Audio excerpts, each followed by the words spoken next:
41 countries are singing at the Eurovision Song Contest 2020, and 35 of those countries have to compete in the semi-finals. That is, of course, Semi-Final 1, where we have 17 countries, and Semi-Final 2, where we have 18 countries. Angus, should we go back and forth and talk about the Semi-Final Allocation Draw?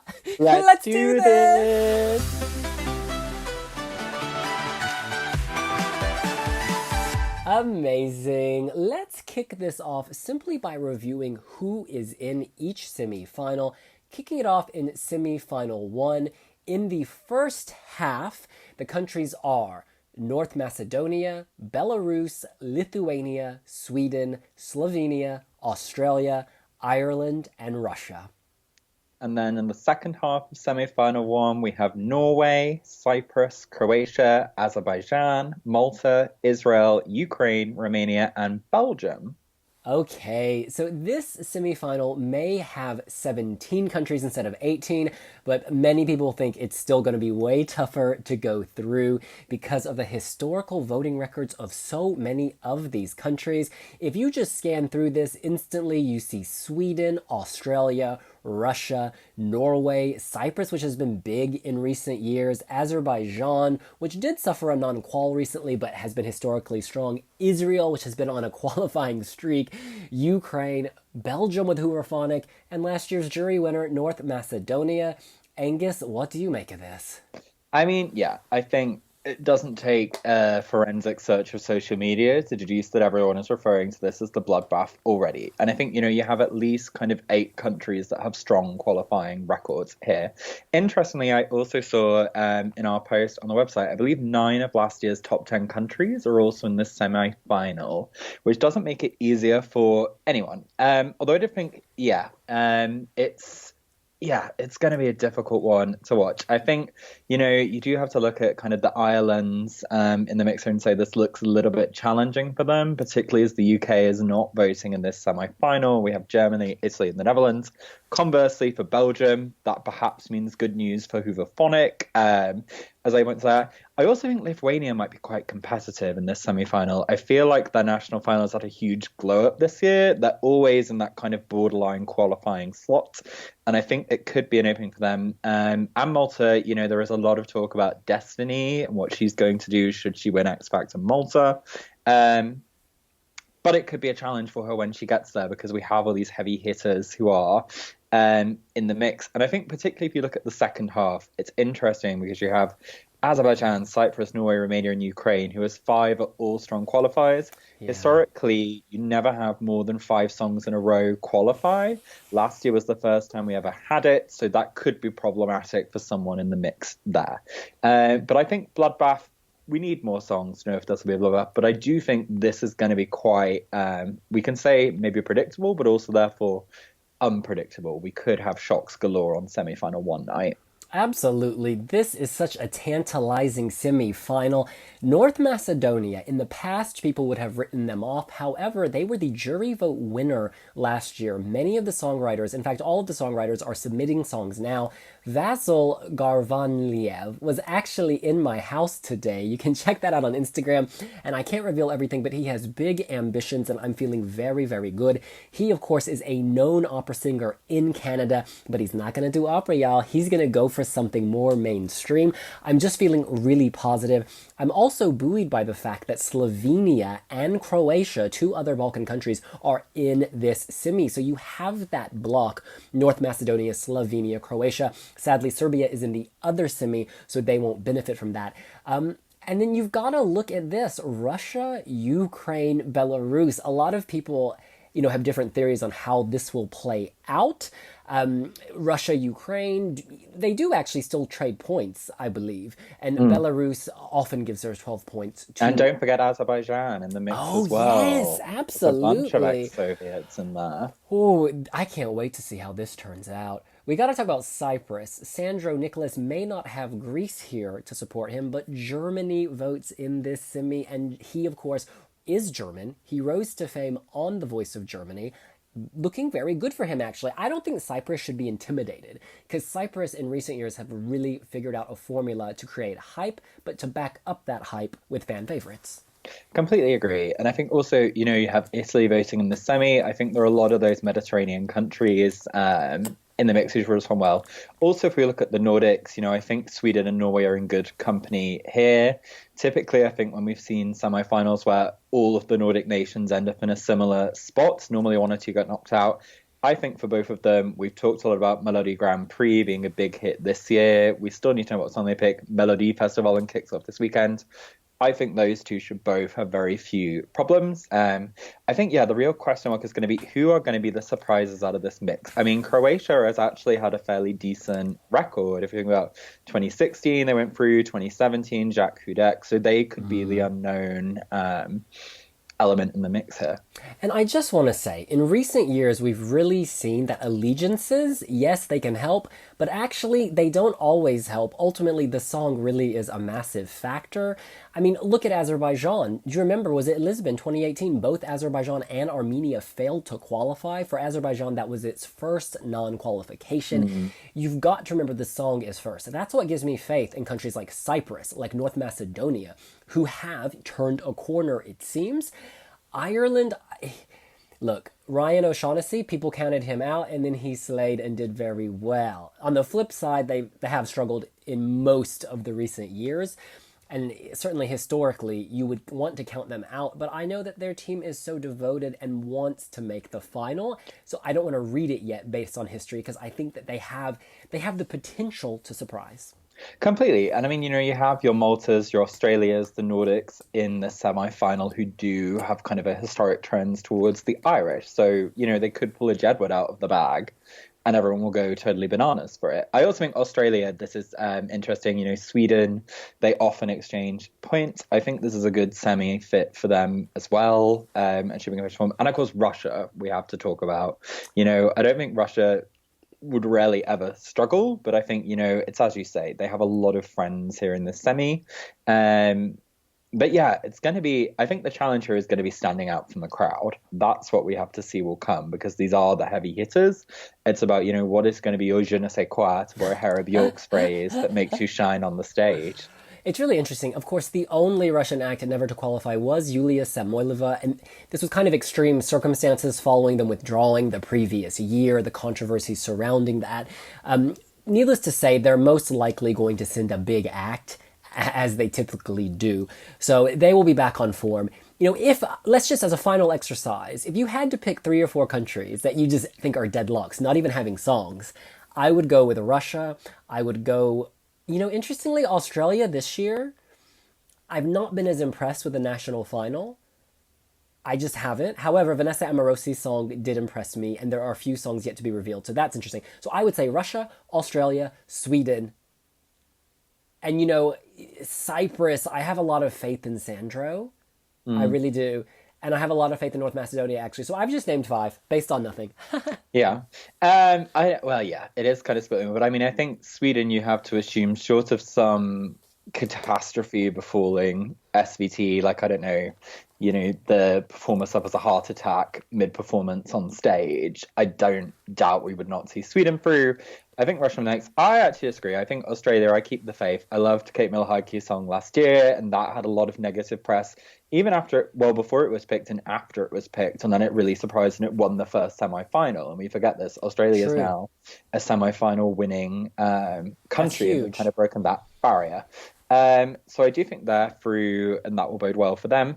And actually, Belgium, I think, they've had a couple of years out in the semis, but, I believe Zenek was maybe 12th in her semi-final, so she wasn't a million miles away.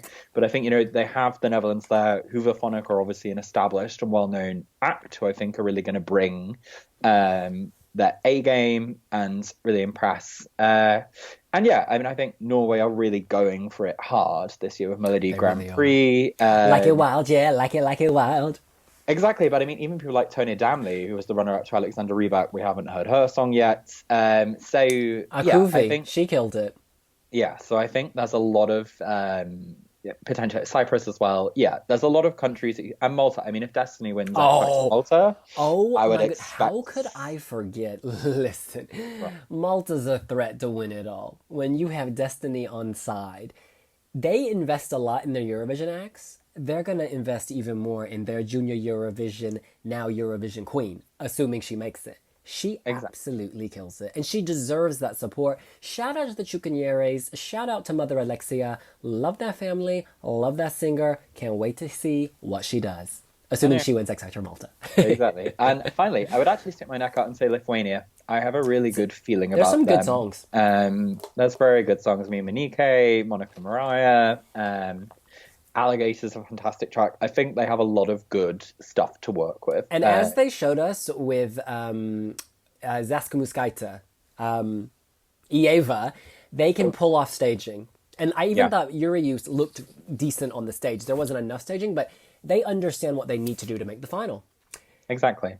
All right. Well, we need to move on to the second semi-final. Yes. And we should just point out, countries are assigned to first and second half, and then producers will later determine the specific running order within each half. That's why we're talking about halves. Okay, semi-final 2, 18 countries. In the first half, we have Austria, Moldova, Poland, San Marino, Serbia, Iceland, Czech Republic, Greece, Estonia. And then in the second half of semi-final 2, we have Denmark, Bulgaria, Switzerland, Finland, Armenia, Latvia, Georgia, Portugal, and Albania.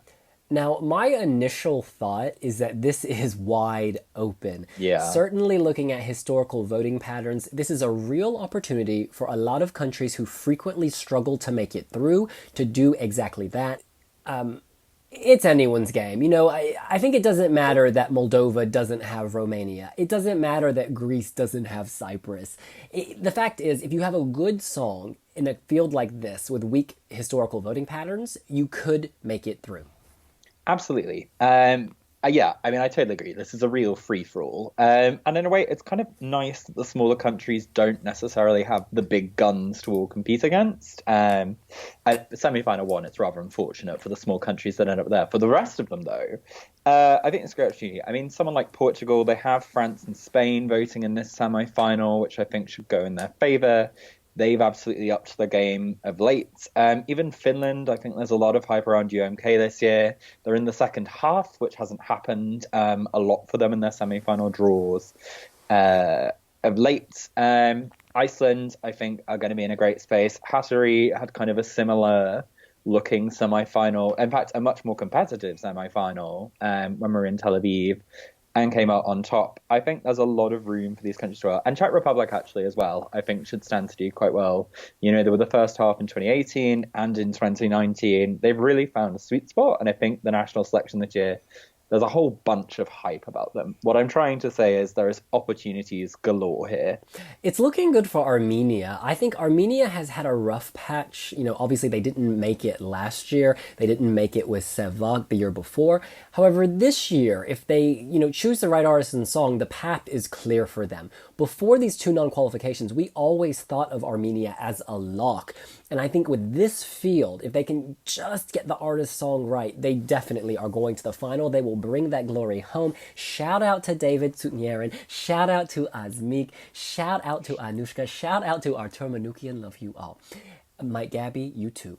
Now listen, we've also got to talk about this block. People have been saying Denmark, Finland, Estonia, and who's the other one? Iceland. They talk about this kind of Nordic block. You know, Estonia, I think, is grouped in that as well. It's really interesting. They do often vote for each other, but I think when they send good songs, bar Verona, they do go through anyways. Yeah, absolutely. I mean, I think Estonia is typically quite competitive. Denmark last year, I think I was one of the only people that was behind Leonora going into her semi-final, and she got through. So I think, and also I think they've really upped their game this year for the national final. I think DMGP, we've only heard the radio finalists, but they already sound pretty great, and we have more qualifiers to come.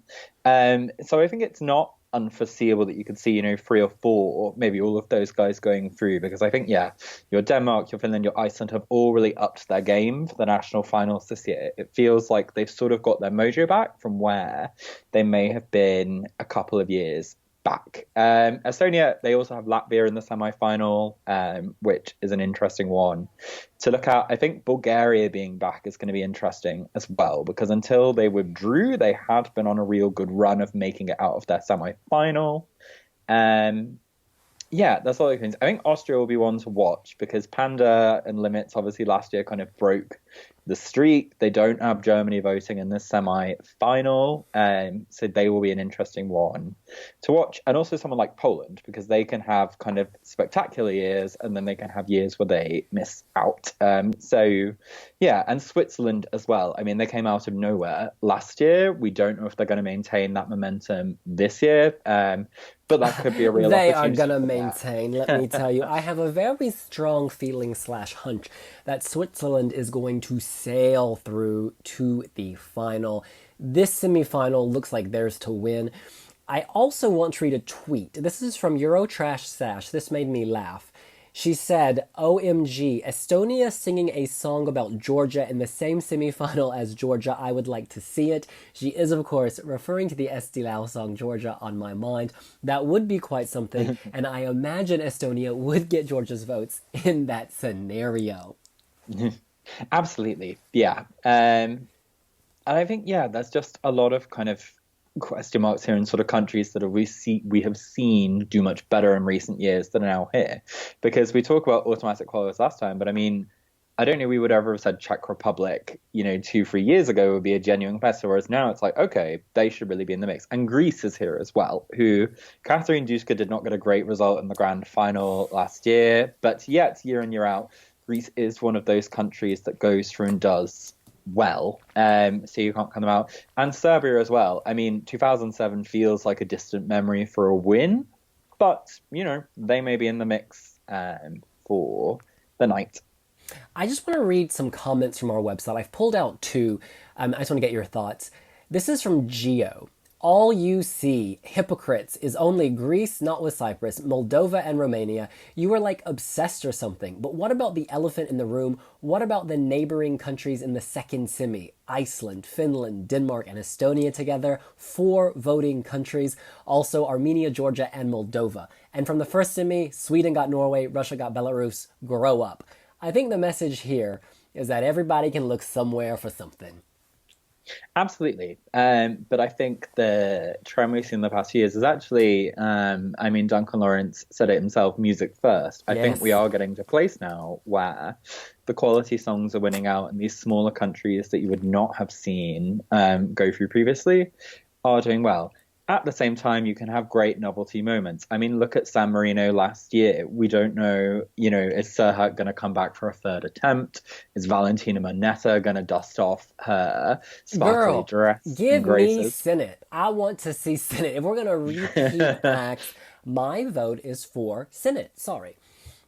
I'm not suggesting acts. I'm just saying you don't know what wild cards are going to come out of mix. But yeah, I think neighbour voting is breaking down a little bit, I would say. And I think particularly, this one, it is a real mixed bag of countries from across the breadth of Europe. This isn't kind of particularly weighted, thanks to the pot system, towards a particular grouping. So I think this will be the harder one to read because you could have a situation where we've seen in some years you have 2 or 3 countries that get an awful lot of points and then another 7 who are kind of all jostling for position, and it's not totally clear. But I think, the interesting thing for this semi, I think, is the way the national finals are shaping up at the moment. Finland, we've spoken about. Denmark, we discussed. Iceland. There are Portugal as well. There are a lot of quality national finals with great songs that could turn this into a very competitive one. In a similar way, so I think if you look back to 2018, the initial assumption was semi-final 2 would be the much harder of the two. Then semi-final 1 had actually transpired, was where all the heavy hitters are. I think this could go kind of either way. But certainly, I think this has the potential to possibly be the riskier of the 2 semi-finals. Well, that's what we think. What do you think? What trends in voting historical voting patterns are you pulling out? Let us know down in the comments below. Who do you think is going to sail through and who do you think is going to struggle? Make sure to give the video a like, subscribe to the channel, and hit the notification bell so you never miss a video from us in the future as we get our way to Rotterdam. And y'all, I'm just going to quote Czech Republic 2015, hope never dies. So do not look at this and think, OMG, my country is out, because you don't know till you know. In any case, we'll see you later. Bye. Bye.